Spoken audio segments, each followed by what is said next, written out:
कि शॉपर उनकी sewerage line के ऊपर प्रॉब्लम है। शॉपर असल में सेवरेज के लिए प्रॉब्लम नहीं है, प्रॉब्लम ये है कि जब तक आप सॉलिड वेस्ट को अपने बेहतर नहीं बनाएंगे तो सेवरेज के ऊपर तमाम चीज़ें मसला है। शॉपर की टोटल क्वांटिटी आपके पास सेवरेज को ब्लॉक करने के लिए 10% भी नहीं है। तमाम सेवरेज ब्लॉक होता है आपका खुले मेन होल की वजह से, ठीक है। उसके अंदर कचरा जा रहा है, दुनिया जहान का गंद जा रहा है, गवर्नमेंट को वो नहीं नज़र आता। शॉपर जो कि खुद एक पैकिंग मटेरियल है जिसने कचरे को अपने अंदर समाया हुआ है, अगर आप उस शॉपर को हटा दोगे तो कचरा आपका खुल चुका होगा। मसला शॉपर नहीं है, शॉपर ने तो चीज़ों को पैक किया हुआ है, लेकिन आप शॉपर को ही बंद करने पे लगे रहते हैं। गवर्नमेंट ये बात भी समझती है, दूसरी बात ये है कि गवर्नमेंट ये बात समझती है कि जी शॉपर ना रीयूज़ हो सकता है, ना ही उसको आप रिसाइकिल कर सकते हैं। तो गवर्नमेंट को इन चीज़ों को समझना चाहिए और इंडस्ट्री को अपने साथ बिठाएं, उसके बाद इन चीज़ों का फैसला करें कि शॉपर रीयूजेबल भी है, और जब वो एक टाइम बीइंग के बाद वो अगर रीयूजेबल नहीं रहता तो रिसाइकिलेबल 100% हर स्टेज के ऊपर वो रहता है। और कराची में हमारे पास रिसाइकलिंग प्लांट मौजूद हैं, वॉशिंग प्लांट मौजूद हैं। गवर्नमेंट को चाहिए कि उनको सपोर्ट करे कि चे जाए कि उसकी वजह से रोज़गार और बढ़ जाए। गवर्नमेंट शॉपर को अगर बैन करेगी तो जो कंटिन्यू जो रोज़गार चल रहा है लोगों का वो भी बंद हो जाएगा।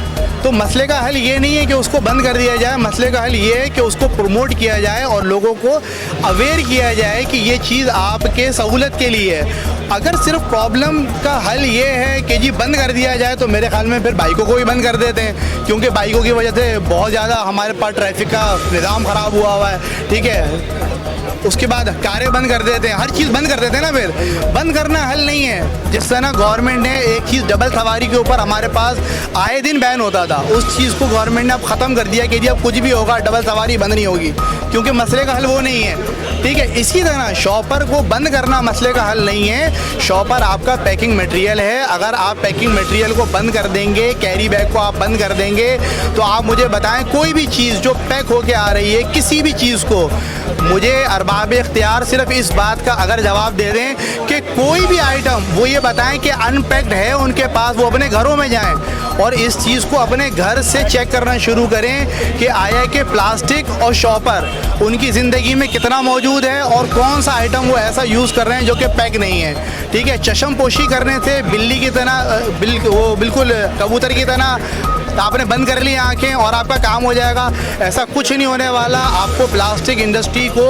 आके हमारे साथ आके सपोर्ट करना होगा ताकि हम रोज़गार के मौके मज़ीद और पैदा हो सकें, ठीक है, और लोगों के मसाइल हल हो। शॉपिंग बैग जो है वो इनको इस वजह से नज़र आता है कि शॉपिंग बैग के अंदर तमाम कचरा अंदर छुप जाता है। पॉली जूस होता है, पैम्पर होता है, चिप्स के रैपर होते हैं, घी के पाउच होते हैं, वो सब पॉलीथीन के अंदर है, वो सब अंदर छुप जाता है। शॉपिंग बैग का कसूर ये है कि वो उन सबको होल्ड करता है और वो कचरे खानों पे शॉपिंग बैग ही इसलिए आपको नज़र आता है कि वो सारी चीज़ें छुप जाती हैं। इसके अलावा इस गटरों को बंद होने के लिए सबसे बड़ा मसला ये है कि जो आपके पैम्पर्स हैं, आपके जूस के डब्बे हैं, आपके चिप्स के रैपर हैं, वो इतना मजबूत मटेरियल होता है। हम तो बायोडिग्रेडेबल केमिकल इस्तेमाल कर रहे हैं, हमारा शॉपर में तो जान ही नहीं है कि वो गटर के अंदर जिंदा रह सके, वो तो वैसे ही ख़त्म हो जाता है, 3 महीने के बाद चूरा हो जाता है। तो लिहाजा आप लोग इस सिलसिले के अंदर थोड़ा सा हमारे साथ ताउन करें।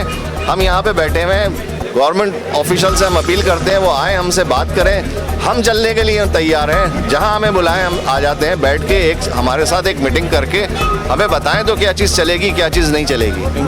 मकसद ये है कि ये तो सॉलिड वेस्ट प्रोग्राम दिया जाए। हमारे पास तो ऐसे प्लान मौजूद हैं कि अगर बल्दिया उज़्मा चाहे तो उसकी करोड़ों रुपए की आमदनी हो सकती है इसी कचरे से।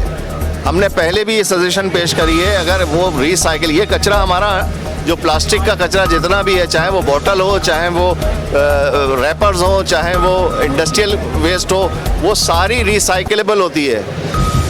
लेकिन सिंध गवर्नमेंट जो है शॉपिंग बैग के हवाले से कानून साजी कर चुकी है, और जब कानून साजी हो चुकी है कि तो उस पर अमल दरामद होना चाहिए, ना कि ये कि तब पूरी इंडस्ट्री को जो है प्लास्टिक इंडस्ट्री को आप बंद कर दें, तो ये कहीं का इंसाफ नहीं है। आप लोगों को रोज़गार देने के बजाय लोगों का रोज़गार छीन रहे हैं, लोगों को बेरोज़गार कर रहे हैं। लाखों खानदान इस रोज़गार से वाबस्ता हैं। अगर आप इस तरह के इक़दाम करके लोगों को बेरोज़गार करेंगे तो आप अपने उस नारे की नफ़ी कर रहे हैं जिसमें आप रोटी कपड़ा और मकान की बात करते हैं। आप एक तरफ रोटी कपड़ा और मकान की बात कर रहे हैं और दूसरी तरफ आप लोगों से रोटी भी छीन रहे हैं। तो खुदारा मैं यही अपील करूंगा हुकूमत वक्त से कि इस पर नज़रसानी करें, क्योंकि लाखों की तादाद में लोग इस रोज़गार से वाबस्ता हैं। इस लोगों को बेरोज़गार ना करें। बहुत बड़ी तादाद में पहले ही इस मुल्क के अंदर इस शहर में जो है बेरोज़गारी जो है वो बढ़ रही है, और यही हालात रहे तो इस शहर का, इस मुल्क का अल्लाह ही हाफिज़ है। देखिए, शॉपिंग बैग पे जो पाबंदी लगाई है, सबसे पहले तो जैसे कि सारे लोग बोल रहे हैं कि 30 माइक्रोन का शॉपर हमें मंजूर है। मुर्तज़ा वहाब साहब का ये कहना है कि every kind of plastic is band. मैं उनसे ये पूछता हूँ कि वो पढ़े लिखे इंसान हैं, मैं उनसे ये चीज़ की तवक्को नहीं करूँगा कि वो हर चीज़ को उठा के ऐसे बैन कर दें। देखिए, हमारे पास लाखों के तादाद में सबके पास लेबर काम करती है। एक पढ़े लिखे इंसान की हैसियत से उनका ये फ़र्ज़ है कि इस चीज़ का एक हल निकालें, ना कि उस चीज़ को सरासर ही ख़त्म कर दें। ये मसला 80-82 से शुरू हुआ था चलना, और आज यहाँ तक पहुँच गया है। उसके बाद इन्होंने इसका जो है फार्मूला भी दिया था सरकार ने खुद ही, ये मुस्तफ़ा कमाल के दौर में, उसके बाद भी दिया था, जो आज भी हमारे पास मौजूद है। इन्वायरमेंट वालों का सर्टिफिकेट मौजूद है कि आपने क्या क्या आइटम बनाने हैं और उसको किस ग्रामेज में कितने माइक्रोन में बनाना है। ये सब चीज़ें सेटल्ड हैं, और ये सिर्फ शॉपिंग बैग की हद तक था। अब ये इन्होंने ये नया इशू खड़ा कर दिया कि जी टोटल प्लास्टिक बैन है। टोटल प्लास्टिक तो बैन नहीं हो सकता। कैसे होगा टोटल प्लास्टिक बैन?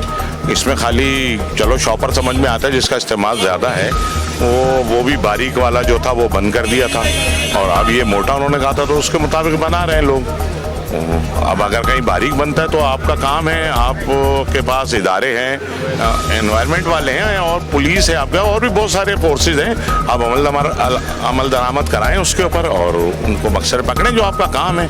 अब वो तो काम पब्लिक नहीं कर सकती, एक शॉपिंग बैग बनाने वाला नहीं कर सकता, एक बेचने वाला नहीं कर सकता। मैं तो किसी को नहीं कह सकता तुम बारीक क्यों बना रहे हो। ये तो आपका काम है ना सरकार का कि भाई आप देखो, आपका काम है, आपकी एजेंसियां हैं कि भाई जो बारीक बनाना कानून खिलाफ वर्जी कर रहे हैं आप उन्हें पकड़ो। अब आप सबको रगड़े में ले आते हो कि जी कोई भी चीज़ नहीं चलेगी, तो इससे तो बहुत सारी चीज़ें मुतासिर होंगी, एक्सपोर्ट मुतासिर होगी है, और यहाँ जो लोकल चीज़ें पैक होती हैं वो मुतासिर होंगी, बहुत सारी चीज़ें मुतासिर होंगी। ये तो गलत है। इससे पहले हमारी मुर्तज़ा साहब से भी मुलाकात हुई थी, तो उनसे उन्होंने हमें टोटल मना कर दिया कि किसी किस्म का प्लास्टिक इसमें जो है अलाउ नहीं है। तो उनसे हमने यही बात की कि इसमें जो है टेक्सटाइल का है, इसमें फर्टिलाइज़र का है, आप सब इंडस्ट्री आप बंद कर रहे हैं। तो उन्होंने कहा इसका कोई इनके पास जवाब नहीं है, कोई जवाब नहीं है। वो कह रहे हैं कि होने दें, हम देखेंगे बाद में उसको। तो हमने उनको कहा कि इससे बहुत सारे लोग वाबस्ता है, 10 लाख से ज़्यादा से लोग इसमें इन्वॉल्व हैं, सब बेरोज़गार हो रहे हैं। आपके मुल्क की अभी पोजीशन ये नहीं है कि आप इतने लोगों को बेरोज़गार करके उसको कुछ दे सकें आप।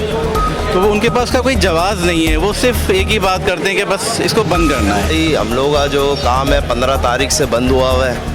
वजह ये है कि कैरी बैग्स पे इन्होंने लगाई है पाबंदी। कैरी बैग्स कौन से वाले? 20 माइक्रोन वाले। 20 माइक्रोन वाले तो हम 2014 से ही हमने बंद किया हुआ है। हम लोग तो चला रहे हैं 30 माइक्रोन वाला, उसको तो गवर्नमेंट ने अलाउ किया हुआ है।